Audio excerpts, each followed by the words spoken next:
let me just say hello and welcome to everybody, and thanks for joining us as we look back on this year for quite a year we've all had here. And I just want to start by saying thank you to everybody for everything you're doing. And we have a, a kind of a presentation here. I'm going to go through some remarks, and then we have a few others here who can speak to certain topics. And then, of course, we're open for discussion. And really, we want to make this your time.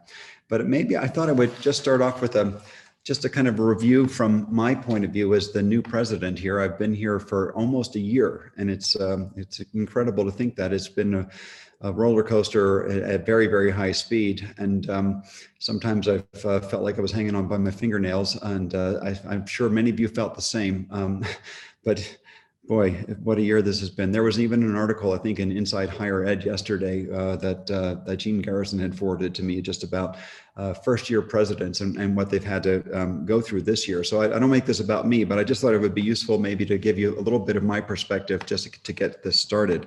And I would say the biggest thing that I've been experiencing here is the difficulty of trying to get to know you all and the state, either through a mask or through a computer screen, which has been the primary way I've been doing this. I've had very few meetings. I really, really want to correct that. I mean, very few in-person meetings where we just sit down and have real conversations about things. That was what I would really like to be doing. And I promise you all, I will be working very hard to change that in the fall and even the summer. I've been vaccinated now, so I think, like many of you, I feel a certain sense of empowerment as a result of that. But of course, we're thinking also, as you'll hear later, about everything we can do to open up the campus and release restrictions, reduce restrictions without getting into issues where we think we might create an outbreak or a growth of the virus. And so we're working hard on that. So my world has been a lot of crisis management this first year.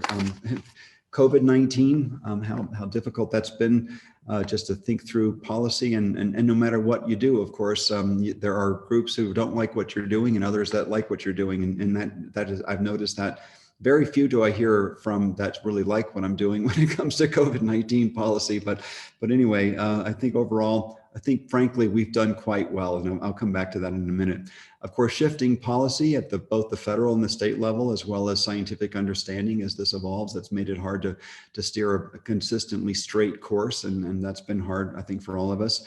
And of course, related to all of this is the issue of budget cuts and pending program reductions, and I know that has everyone on edge, and I wish we weren't in that situation, but we are, and we're working very hard. And our promise to you all is that we will do the very best we can at preserving everything that we can that we think is important to the state, while finding ways to reduce our expenditures, which we just have to, because the state budget cuts have made that imperative, and so that's still coming.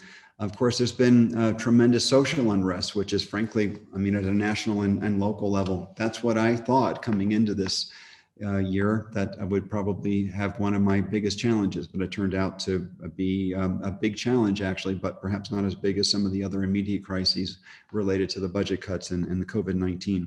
But that's certainly been a big issue. Political turmoil. What a year it's been politically as well. Culminating in the election, and then the aftermath of the election, which is still just got everybody on pins and needles, and a lot of polarization in the country. Athletics delays. One of the first things I had to deal with was my first week. The Mountain West Conference board meetings were leading to decisions that were taken fairly soon after I got here about delaying athletics. And I don't know how you all experienced that, but I can tell you I got a real dose of Wyoming after the decisions that were taken there, and that was really for me personally, it was quite difficult. But with all of that, and I really mean this really from the bottom of my heart, I feel extremely proud to be at this university, and I feel extremely optimistic about the future of the university and the impact that it has and will continue to have. And we're thinking a lot about things that we'll be doing that I think will increase our impact on the state and on the future of the state. And I feel like, frankly, I feel very good about it. I have support of the board, and I feel like I've got support of the governor, and And I got a support of really a lot of people in the legislature, in spite of the fact that it's been a complicated time for us. But I just wanted to hear that. I feel actually very good. And I want to thank you all for the incredible efforts that you've made on top of all the crises that we have, that have helped me think through, and the administration, I see the provost here, and the many of you, to think about the future of the university. For example, the four pillars and the incredible work done by I don't know how many dozens of you in terms of working groups to think through what the recommendations are, so we can begin to think about moving in some new directions, as well as building on many building blocks that are already in place. The fact that the University of Wyoming Foundation is very strong, and we're, I think, looking for more ways to generate additional revenues outside the state block grant, and so that includes private giving, which has continued to be very strong. And our endowment is, I don't know the exact figures anymore, but it's up around $750 million, which is it's lifeblood to this university, and we'll work very hard to continue to grow that. Another thing that's been undertaken in the last year has been the creation of a thing called the Wyoming Innovation Network. And I know many of you are either directly involved or certainly aware of this, where we're having conversations with the community colleges, and under the leadership of Governor Gordon, I think we have a chance to increase our impact on the state by aligning all of higher education in really new ways. And this is building on things that have already been undertaken over the last few years in terms of increasing ability for transferring of credit and so on, but now thinking about jointly developing some programs that we know will have economic impact on the state through workforce development, but also through things that go beyond that. And I had a meeting all day on Monday in Casper with all the 7 community college presidents, including people from the Wyoming Business Council, the governor's office, and others. And we really came out very strongly aligned. And so I just think there are real opportunities there for us. The thing I've learned about the campus and the state in the year that I've been here that I think has impacted me the most in terms of just my sense of who people are here is that the faculty and the students and the staff are incredibly dedicated at a level that I don't think I've ever seen, dedicated to the institution and to the students.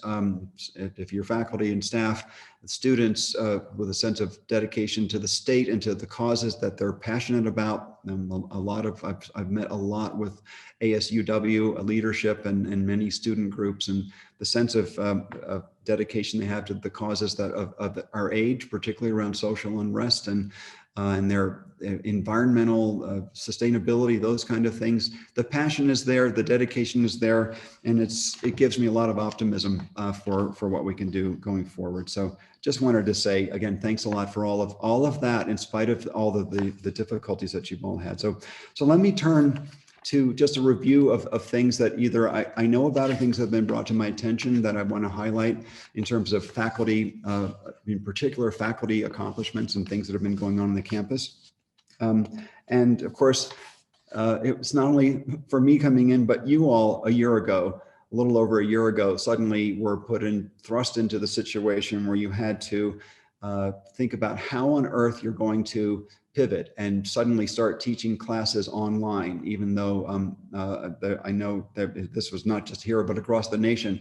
There had been a lot of reluctance to embrace online education by many for good reason in many cases. In other cases, just kind of a little bit fear of the unknown, but you took the plunge. And my goodness, we did it. We've really done it. And I've heard from many students how much they appreciate how much you have all done for them in this very difficult period, and how things improved a lot from the grand pivot on one day back in March to through the fall, through the spring semester. And I think in spite of some hiccups, and I'm sure quite a few hiccups and so on, that there's been a sense that this has been a success, about as successful and perhaps more successful than probably anyone could have expected. And that's because you all have done all the work to do that. You've also had to pivot in terms of the way you think about doing research, or maybe putting some things on hold, or some of you junior faculty thinking about how that's going to impact your promotion and tenure. Everyone is thinking about how to make sure we have a safety net for the situations that we're all in, and you've done this, and I really, really appreciate it. The L. Bogan Center for Teaching and Learning has spent so much effort in trying to support this transition, putting your research either on hold, as I said, or thinking about new ways to carry it out. Even courses that you would think would be impossible to carry out online, for example, dance and other kinds of things. I've heard a lot of very, very creative solutions to this, and it gives me a lot of excitement to see the creativity coming out of the faculty on the ways these kinds of things are done. I really enjoyed, and I see a few of you now have got very creative backgrounds. You know, there has to be a different way to bring out your creativity. And and with all of this going on, of course, there's been a lot of frustration, and there's been some anger about things and you know, I felt it too. I know you felt it, I felt it. And there's just, oh my goodness, what's going to happen next? What's going to happen next? You know, can we keep doing this? We're exhausted. I mean, I have felt exhausted, as I'm sure you all have as well, but it doesn't really stop us, does it, from keeping going? And that's another great quality that clearly the campus has demonstrated to me in my first year here. So let me get a little more specific about some things then. So I have really enjoyed personally a number of these things. The Institute for Humanities, the Think and Drink. I've participated in a number of those, and sometimes, if I could, I did drink a glass of wine or perhaps something a little stronger occasionally. And so really appreciated that. And the speakers that you had were just fantastic, and really, really enjoyed that. The Black Study Center is bringing us the Speak No Evil event. Maybe it wasn't as widely publicized, but there were a number of Saturday events that I attended, about half of, and I thought that those were absolutely excellent to open people's eyes, including mine, on various aspects of social equity and the racial inequities in particular that people are feeling here. And I promised, and I continue to promise, that we will stay on these topics going forward. Is not just checking a box. It's going to be a sustained set of activities. And I just met actually yesterday with ASUW old leadership and incoming leadership, and they also want to make this a continuing effort. So I promise them that we will be there. The efforts, for example, to open up, almost a heroic effort. In fact, I would say it was a heroic effort to open up the lodge that we had for the students in mostly during the month of March. And of course, that was supposed to be a springtime event. And what happened the first day? I think we had a tremendous 36-inch snowstorm, but you know, it just kept going. And so that's another great thing. And I came over there a number of times, and there was just a sense of that was a really bright spot, I think, for what could be done. Libraries offering curbside pickup, Office of Diversity, Equity, and Inclusion, Student Affairs, Academic Affairs offering community check-ins. The new course that I really, really liked the idea of very much, the Build the Future course, that was for credit, but gave students a chance to really engage. I mean, for without having to pay for that credit, to engage in helping to build the community. I don't know statistically if people have been studying what impact that's had, but my hope was that would really help build a sense of we're in this together, and build in a sense of responsibility to the community. And anyway, it was great to see these things happen on a dime. People just responding immediately to things.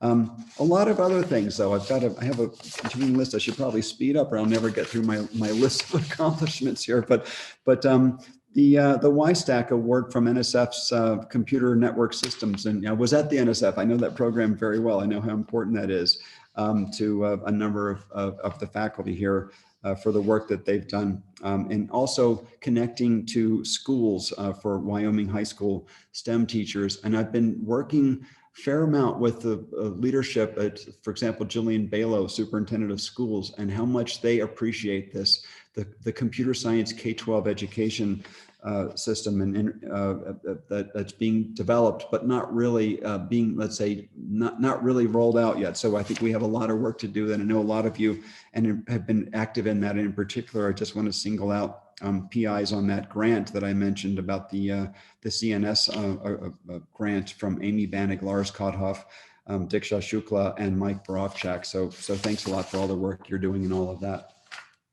That's part of what I'm talking about when I say the University of Wyoming should become more digital, reaching out to schools and thinking about how to embed that in the curriculum all the way across the board. So that's terrific.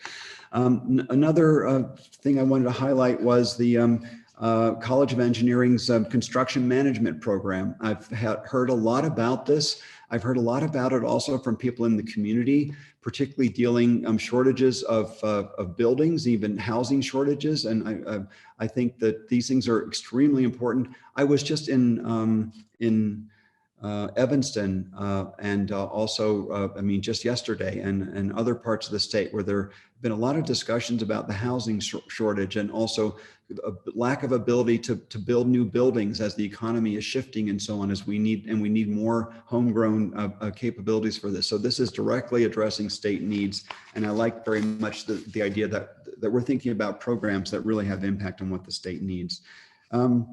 Let's see.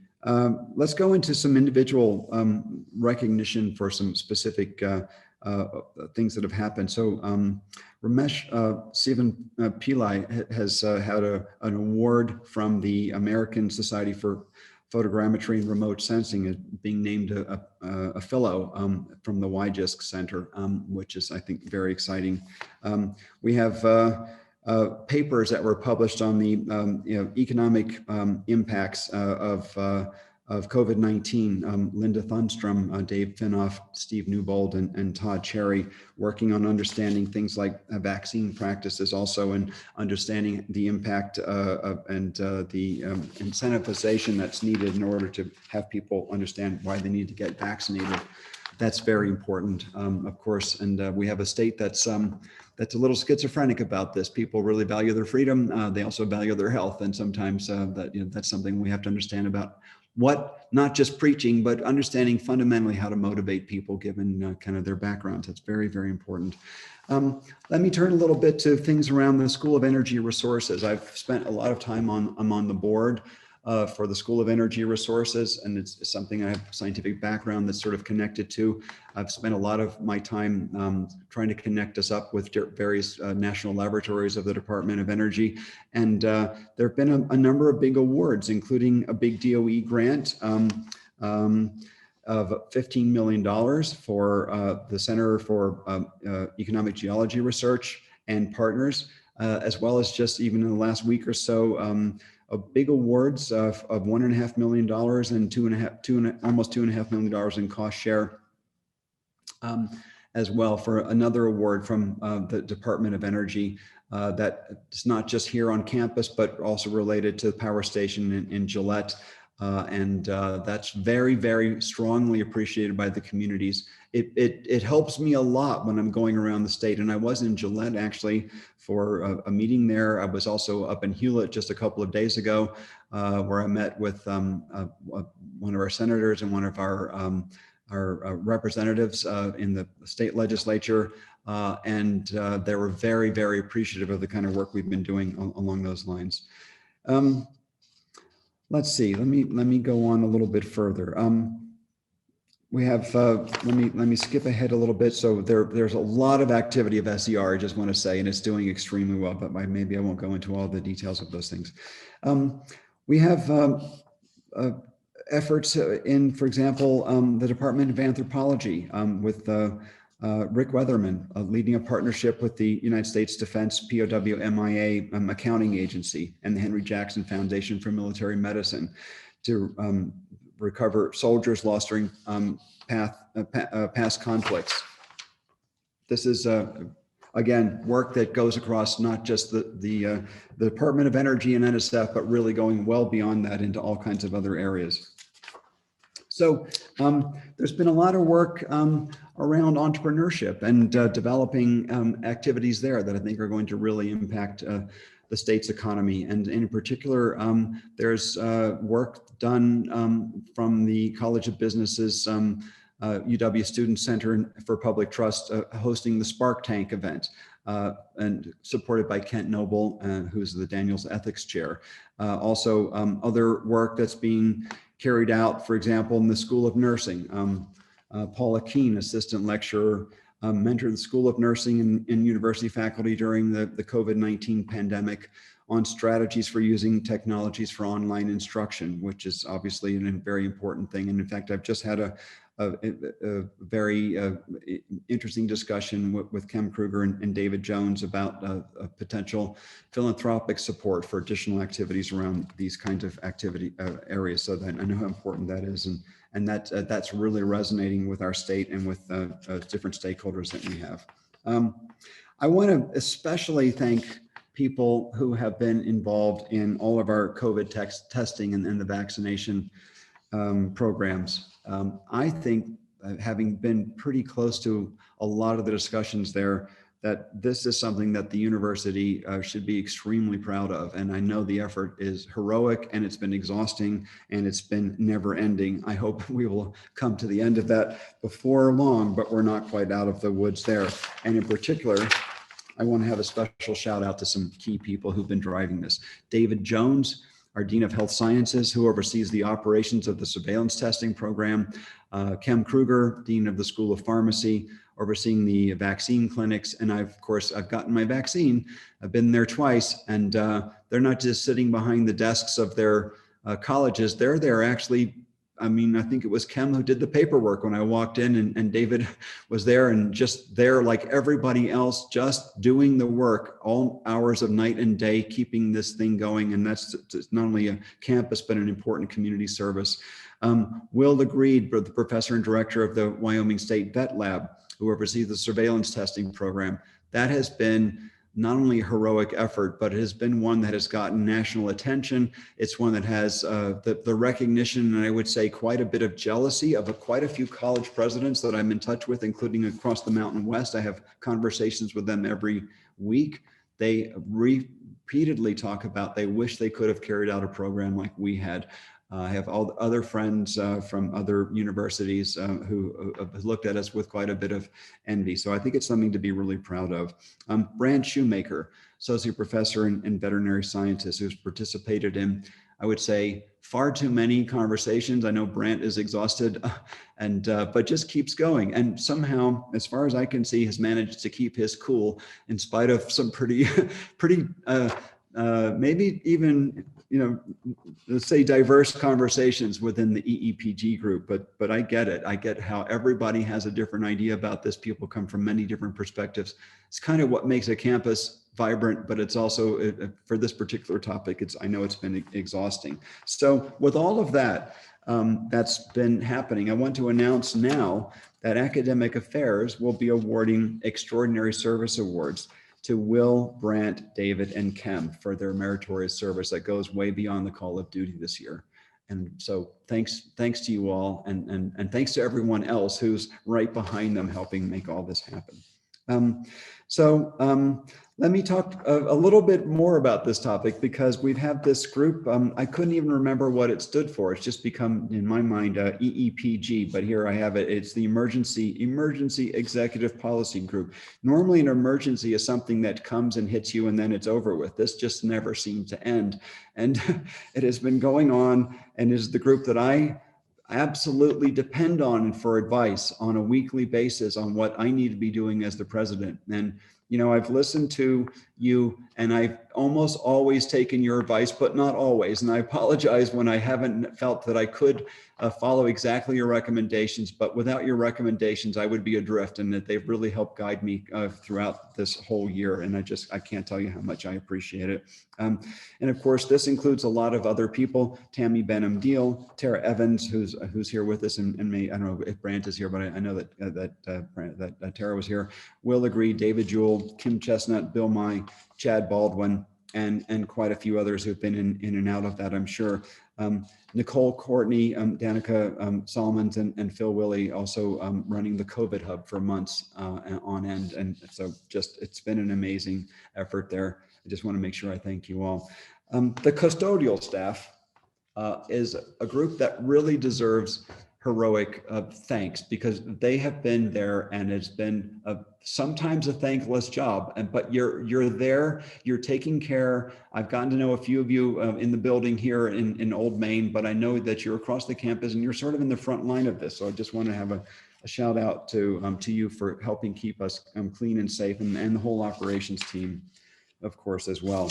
So almost at the end of the things I wanted to pull out specifically, but I want to make sure to say something about residence life and indeed students teams who've had so much work to do to keep students safe and to keep them comforted, especially if they've been isolated and quarantined.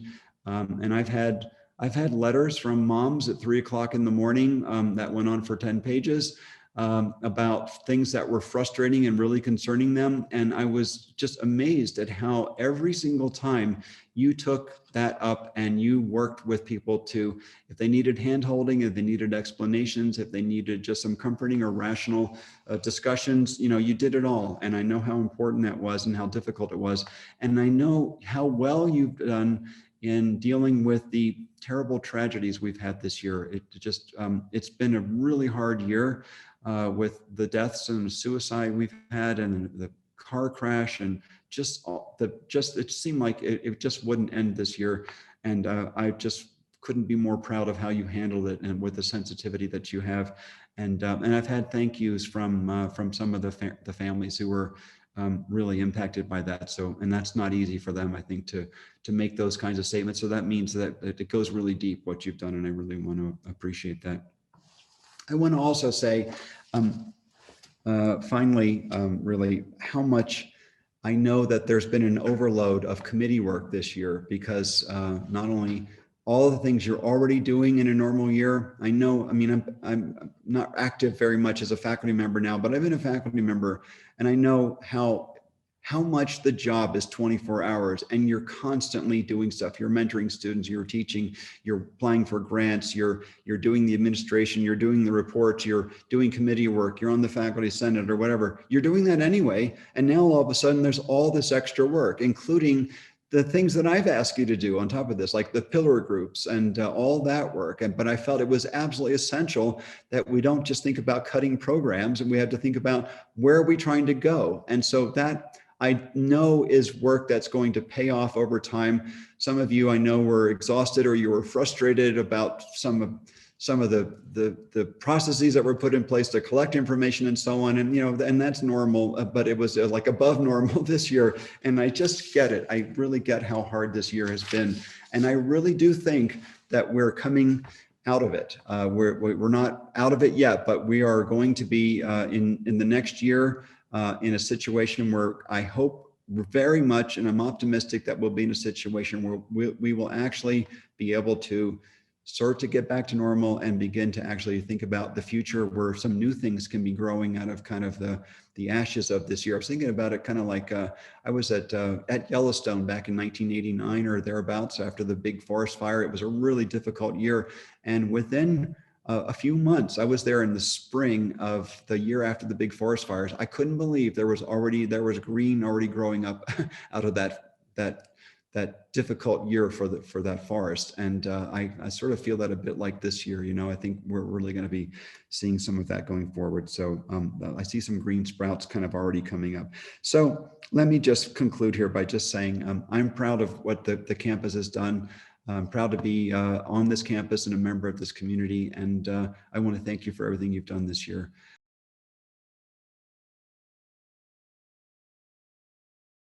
So starting May 8th, that is this Saturday, masks will not be required while outdoors. However, distancing is still required.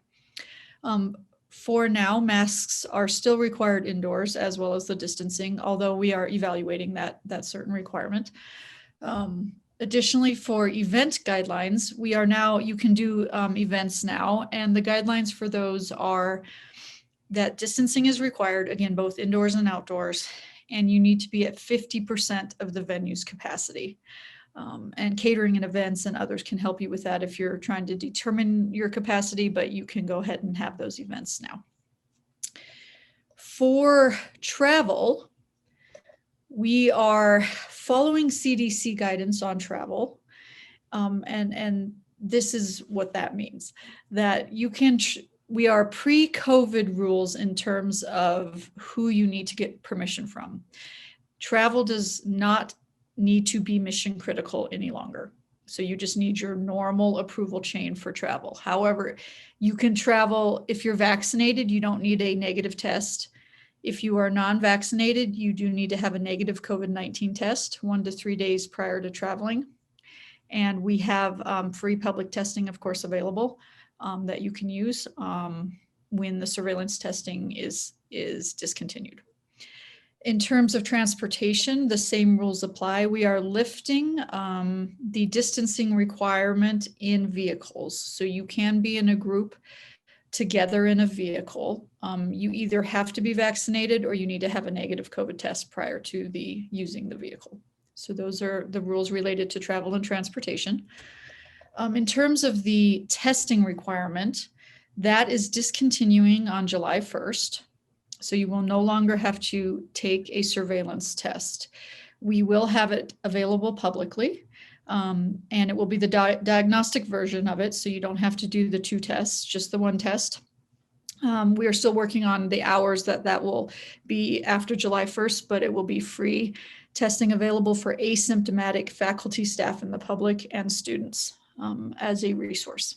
And in particularly, that might help when you're trying to travel.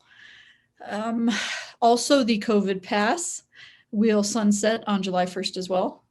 And in terms of vaccines at this time, the university is not mandating them, but they are strongly encouraging them. I'm sure you've seen the incentive program.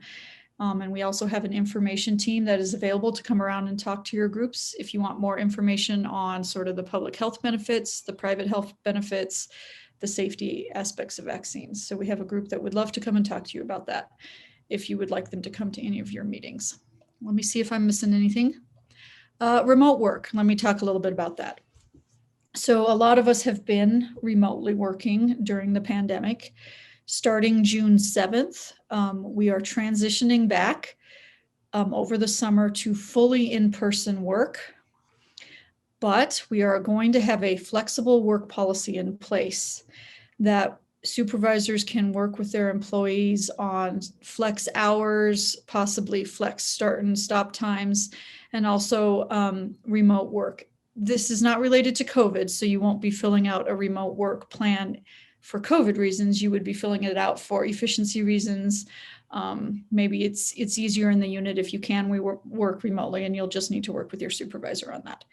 So our goal is that by August 23rd, when the fall semester starts, everyone will be back to in-person work, except if you have an approved remote work policy under this new plan that's coming out.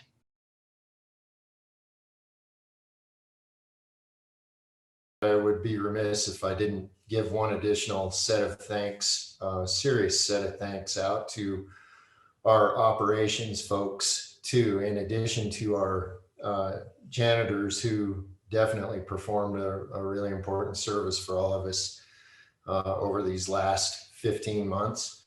So have the other folks in operations, and you know, those guys and gals, I should say, have shown up to work throughout this pandemic, and they've kept the campus operating. They've kept it safe, and quite frankly, they've kept our construction projects on time and online, and I personally am extremely thankful to those folks. So I wouldn't want to go without saying thanks to them. And I know you've got an awful lot of people to thank, Mr. President. So I don't want to get in front of you on that, but I know a number of those folks are probably watching or will be watching. Well, absolutely. Can I just interject on that? So I may have skipped over a point on my list there, but I just want to say that you guys are the best landlord I've ever had. So I'm renting a house, and I've never seen such service ever in my life. So I know how hard you all work, and I really appreciate it. Yeah, it's really been amazing. I mean, we have a lot of campus spread out, not just in Laramie, but across the state. And there's been a lot of work continuing on all of it.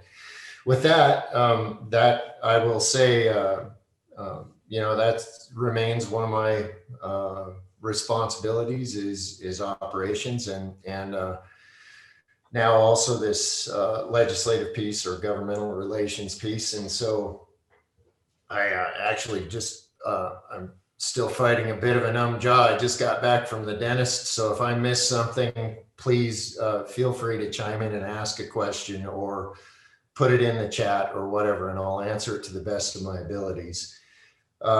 Legislature this year has been an interesting one. I would say it's been kind of the longest haul in that regard I've ever been involved in. It's basically been going on since mid-December with budget hearings. And as you're all acutely aware, there were massive budget reductions that took place and that probably will continue to take place for a while. And that was the focus really of most of this legislative work. There were a couple of weeks of Joint Appropriations Committee meetings that last all day for basically 2 straight weeks in December. And from there, they went into a virtual session in January for a few weeks. And what they broke from that for a couple of weeks and then had a week of virtual committee meetings. And then they came back after that and did another 5 weeks of in-person meetings in Cheyenne, of actual legislative meetings. And that wrapped up, seems like it was yesterday, but that wrapped up it went a little long because of the snow. They extended a couple of days and added some complications there. It just seemed like nothing could go easy this year with it.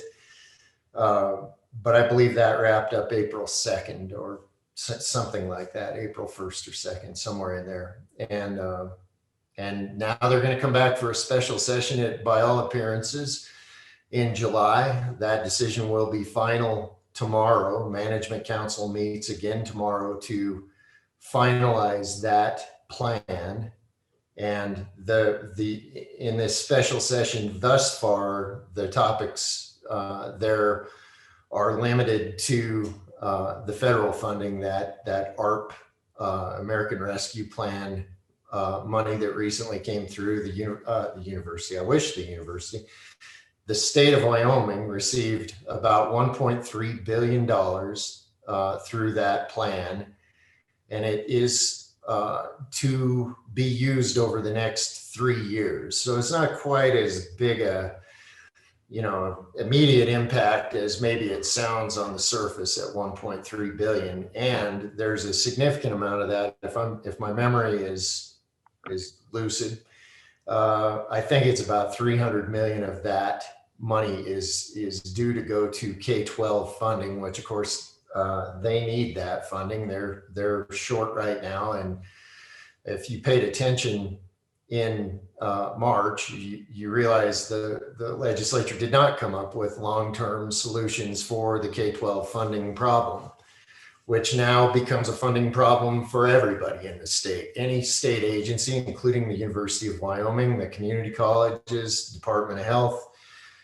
Department of Family Services, Corrections, all of those are the big consumers of general fund monies. And as long as the K-12 funding problem is not solved, it will necessarily take monies out of the general fund to pay for it, which means that whatever funding problem we have in the state gets magnified by that K-12 situation. So maybe they'll try to address some of that again in the special session. I think that's to be determined, but certainly they intend to address that federal funding and figure out the best places to put that to use, whether it's in some capital construction projects, or in the case of the university, we ended up with about a $30 million general fund budget cut to our state aid line. That's the line that basically runs the university. And $30 million is a lot of money, but it was a lot worse before the ARP money was passed. The federal guidelines aren't complete yet, but those that did come out required a maintenance of effort of state funding for higher education in order to qualify for those pieces that were specified for higher ed. So the university ended up getting back at the last moment, and at the very last moment. It was during a conference committee meeting on the budget where they were determining the differences between the House and the Senate. And it literally got added back in that conference committee meeting to the tune of about $8 million. And it's kind of, as of right now, it looks like it's probably a one-time sort of reprieve because there was also direction in that budget bill to reduce the standard budget, or the budget that, carries forward for the next biennium, which it's hard to believe, but in about 6 months, the legislature will begin deliberations again on the next biennium's worth of appropriations. So it's just been more or less a constant cycle since the budget session in March of 2020 ended, whether it's been the governor or legislature or who meeting on state budget issues, critical budget issues. There was a little bit of light at the end of the tunnel, and it's a very little bit in the April revenue update, which is available on the LSO website and also the Governor's Economic Analysis Division website. If you have interest in reading that sort of thing, it's out there. And the revenue picture is a bit more positive, not a lot. It's in the less than 10% range, quite a bit less than 10% range. And it won't solve any of the problems we just discussed, but it's better that there's more money than less money appearing on the bottom line right now. So that's kind of it from a budget standpoint, or budget synopsis. I would say we had a couple of other bills that I've actually got about 6 pages of bills that I was watching pretty closely in the legislature this year. Probably there were 2 that were mirror bills in the House and Senate that were of a lot of interest on this campus. And that had to do with the ability to possess firearms on the campus, whether concealed or open carry or whatever. And both of those bills, the House and the Senate bill, both of those failed in this session. So it's possible they could be resurrected in the special session. I would say it'd be pretty unlikely in the budget session, just because it takes a 2/3 majority to get a non-budget item introduced in a budget session. And so I would guess that those wouldn't be back next year, but I've been surprised before, and it's a hot button issue with quite a few folks. And I know a lot of you are acutely aware that several states around us and several states in the country did pass legislation sort of to this effect. In our case, again, to be clear, neither of those bills passed, and neither are affecting us right now. So we're continuing to operate with regard to firearms the way that we have in the past.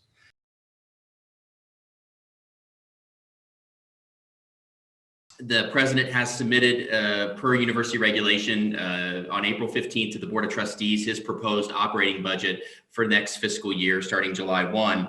I put into the chat, but hopefully it's distributed, a link. We post this publicly on the budget office website. And so if that is shared, you can go there and you can click, and it's called the President's Proposed FY22 Operating Budget. It's the very top document link that you can access on the link that Megan just sent to everyone there. That's the document that will be reviewed next week, starting with Monday with the Budget Committee of the Board of Trustees. We'll be hosting budget hearings on Monday and Tuesday, the 10th and the 11th, all day, at the Gateway Center, but also they will be streamed on Wiocast. And so if you were to go to the Board of Trustees website, there is a schedule. There have been a couple conflicts with some deans and vice presidents that we're working through. So the schedule is going to move a little bit, but we'll have an updated one posted. But you can see there that all of those budget hearings by college, by dean, and by vice president can be streamed next week, Monday and Tuesday, for that interest there. The budget overall is a balanced budget for fiscal year 22. It does incorporate the reductions that Bill Nye just went over $30 million for the biennium for our block grant, as well as then the other funding sources that we receive around Tier 1 engineering, SER, medical education, which is the WWAMI and Wident, our NCAR supercomputer MOU, the residency program. They all took reductions in this biennium. Those have been incorporated into this operating budget, and at this time it stands balanced. So I won't take any more time. Really, this work is beginning in earnest with the trustees next week, with the hope that the fiscal year 22 budget is adopted at some point at the June meeting of the trustees, ideally, so that it can be in place for July 1.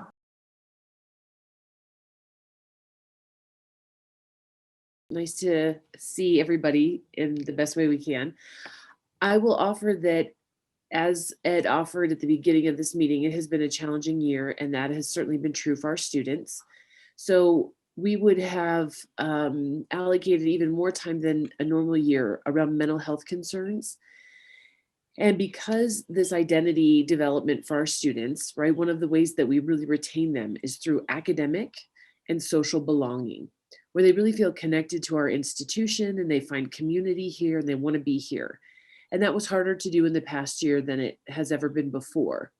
And so a lot of extra work had gone into trying to connect with students where they were. And I know that faculty played a large role in that. A number of our students talked about how some of their faculty did a really great job extending themselves outside of what would have been the usual format. So just wanting to say thank you for your partnership in helping with that. And so a little bit about what we're doing and looking forward to re-engaging those students and hopefully having them stay with us until they graduate is starting this summer. So as always, we would have orientation, and that will be virtual this year as it was last year. And then what we're building into Cowboy Connect, so when our students move in right at the beginning of the fall semester, we have dedicated programming for first-year students and transfers, but we'll be developing a rising sophomore program this year. And so Provost Alexander has worked with a number of faculty on getting input for that, but we're excited about the opportunity of giving them somewhat of an experience that they missed in their first year coming to see us here at UW. So wanting to celebrate them, acknowledge them, and really dive into that development and belonging here on campus. And so looking forward to reaching out and doing special attention to our sophomores, in addition to our first year students and transfers. And then just to share with you, we've also made a committed effort in this past year to do more contact with parents and families. We recognize they were a prime resource for our students, but that's not just true during a pandemic. It's true all the time. And so we will continue with that ongoing outreach and connection, and really wanting to help figure out how we more comprehensively engage those people as part of the student experience and as part of the university experience. And then maybe just wanted to highlight at the end here that there's been a really beautiful partnership between student affairs and academic affairs. We look forward to that continuing, and that every other year, actually, the University of Wyoming completes the National College Health Association. So we reach out to our students and we get a full set of information about their health and well-being. But one important point is students tell us, we say, who are the top 10 sources of your health information? And consistently, faculty show up in the top 3. And so you don't just teach these students and employ them and do research with them and advise them. They also see you as a main resource for information on their health and well-being. So what you share really matters. It goes a long way and is critical in helping them feel well-informed and cared for. So just wanting to appreciate and acknowledge that, and thank you for the ways in which you look and support our students far beyond the basic criteria.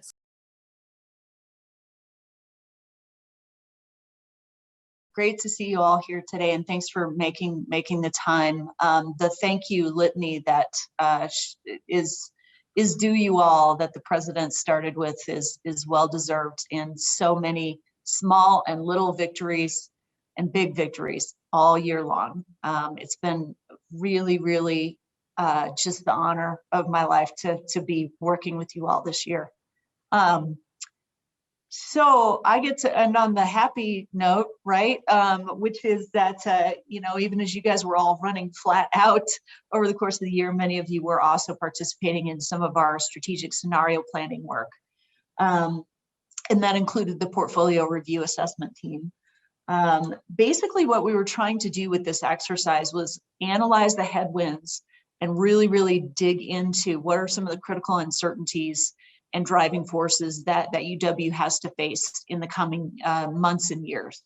And we also tried to get at that a little bit more intensively by talking with you all, faculty, as well as our students and our staff, parents, alumni, donors, legislators, in about 17 hours of listening sessions to try to get at what are the critical themes and uncertainties that UW is facing, and what are some of our strengths that we can tap into for the future. And so the strategic scenario plan is delivering in the next couple of days to the campus basically the upshot of all of that work, and some recommendations for next steps. That is going to lay the groundwork for next year's strategic planning process, which is going to be, excuse me, I'm going to let Dr. Geertz in, which is going to be, Provost Carmen is going to lead us in a strategic planning effort using this as baseline information and baseline work. We also had the pillar teams, the famous pillar teams. There were about 100 of you on that, on those various groups, and those were aimed at making us more digital, or how are we going to start getting our arms around what it means to be more digital, more entrepreneurial, more interdisciplinary, and more inclusive. And their work is also going to inform the strategic planning process starting in the fall. And the biggest lift of them all was the strategic portfolio review group. And this was 17 faculty members and students who spent, I don't even know how many hours, but it was a lot of hours. And they took a really hard look at every one of our academic programs. And their work is now with me. It's going to be posted for everyone's review and consumption in June. Partially that's because I still need to ingest it. And so I'm going to do that, but also because we want to put that out when recommendations are coming forward, so you can see the whole context for any programs that we put up for consolidation or reorganization or possibly elimination. And so that will be coming out. It's not a secret report. It's not a confidential report, but I need to use it first, and then it will be released in June. And so if y'all would just give me a little bit of time and patience on that, that's the plan for that report. So these teams, so how are we going to use this? I should also just kind of give you a bit of a thumbnail.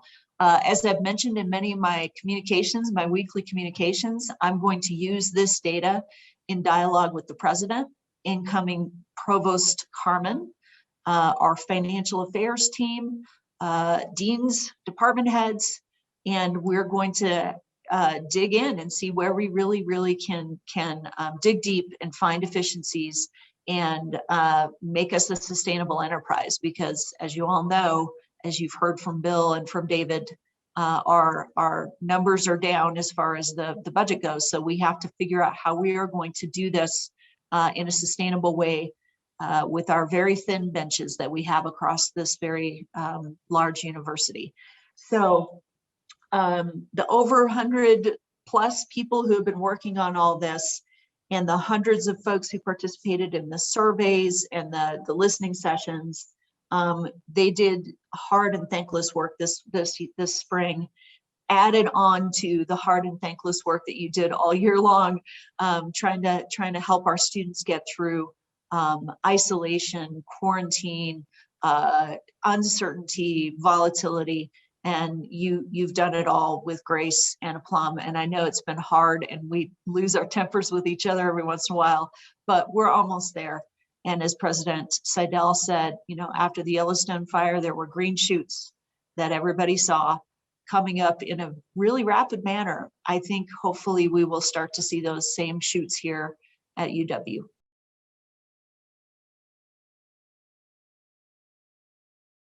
Of course, there are a number of other universities that are requiring vaccines, and many of them contingent on FDA approval.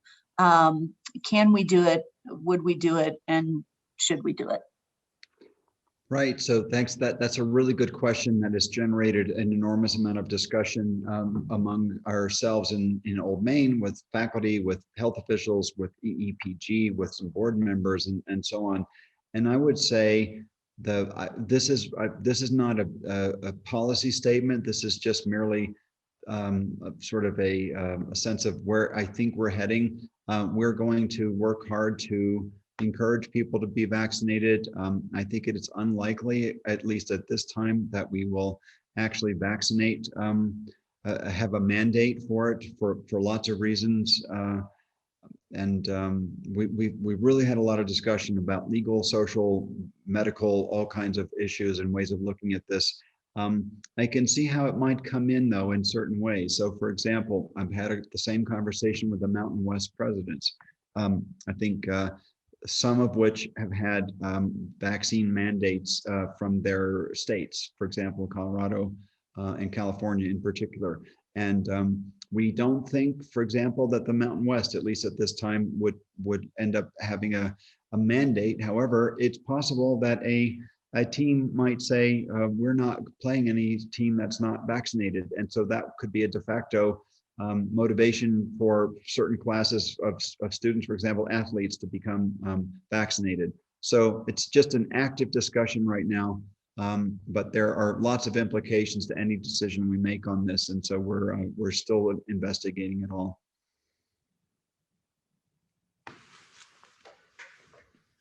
I don't know if VP Evans is still able to answer questions, and I think I answered this correctly, but I want to verify with the guru here. Are we following CDC guidelines for travel university-wide right now, such as the vaccinated employees can travel without mission critical designation, or is there a different effective date for that? Also, does this apply to grant funded travel for which the Office of Research approval was previously required? It's a great question. And so the new travel rules, which are the ones that we're following CDC, where vaccinated can travel, and if you're not vaccinated, you need a negative COVID test. That starts May 8th, so this Saturday. And so very soon you can follow those. In terms of the grant approval, I think you would just need to check with the research office to see if you still need to follow that checkbox, or maybe that is gone as well. I don't know if Diana or Ed are on this call.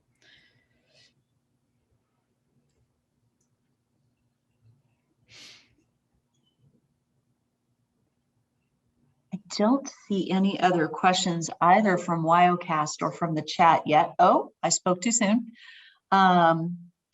Another question potentially that Tara can help us with, or both of you, President Seidel and VP Evans. How are people/cases?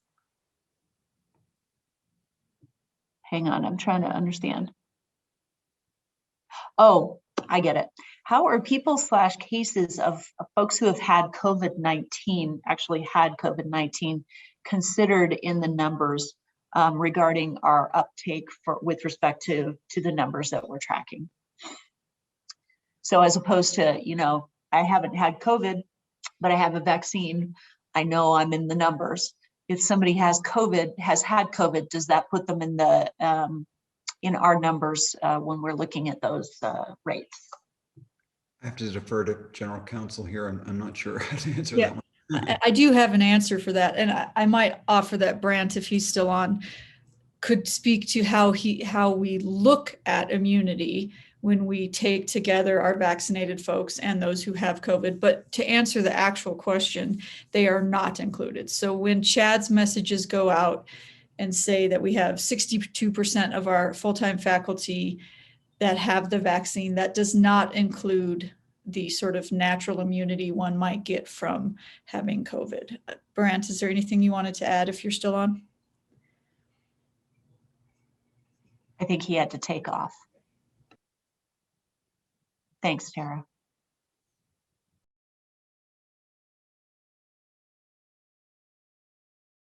Well, I think maybe not to belabor the point, but I do want to make sure you all understand how much we appreciate everything you've been doing and the enormous stress and overload you've been under for this whole last year. I hope you can find some relief after graduation. Although the summer is still is going to be complicated, but we're aiming for a really much better fall semester, and so I know you'll be there with us, trying to make the best of exactly whatever situation we find ourselves in. But we know it's going to be better than it has been in the past. So I want to thank you all.